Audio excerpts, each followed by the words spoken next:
ao comezo do acto que non quería pisar o discurso de ninguén. Eu xa non falo. Damos por inauguradas estas portas abertas e rematamos aquí. Pero en calquera caso, eu creo que algo teño que decir, ainda que son o último, o derradeiro en intervir.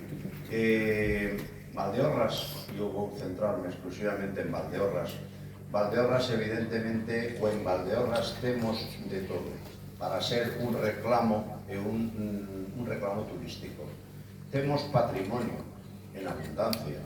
Aquí estamos no Castro, que, bueno, pois, unha historia de máis de 2000 anos, na Rúa, en Pobolo, en Sobradelo, en todos e cada un dos concellos de esta comarca, donde se están, ademais, descubrindo reciente que xacementos, cada pouco aparecen novos restos que se está investigando nelos, non? Por lo tanto, temos patrimonio, temos paisaxe de abondo, temos Peñatrevinca, todas as zonas, as cumes de Peñatrevinca, e temos un parque natural da Serra da Ciña da Lastra. E temos, ademais de todo eso, temos o río Sil, que é o vertebrador de toda esta paisaxe, non?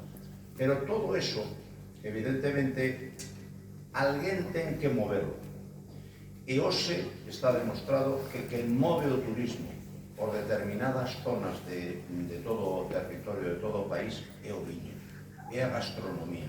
E nós tamén temos gastronomía, festas gastronómicas en todos os concellos da comarca, e algunha delas xa de interés turístico galego, e esperemos que tamén de interés turístico nacional, e sobre todo temos o viño. E por eso está a ruta do viño, que naceu en tempo, como xa se dixo aquí, e que ten un claro obxectivo, que é o ser o aglutinador, o reclamo que chame a toda a xente de outras zonas deste país para que veñan a coñecer Valdeorras. O reclamo é o viño. Poden vir a disculpa de beber probablemente os millores viños de España. Probablemente. Bueno, eu creo que sin duda.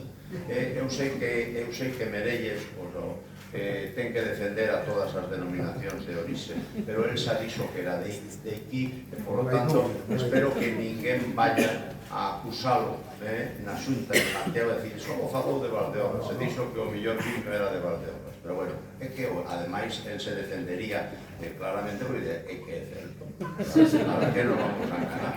Claro, é a verdade. Por lo tanto, que a verdade é que ir a todas partes.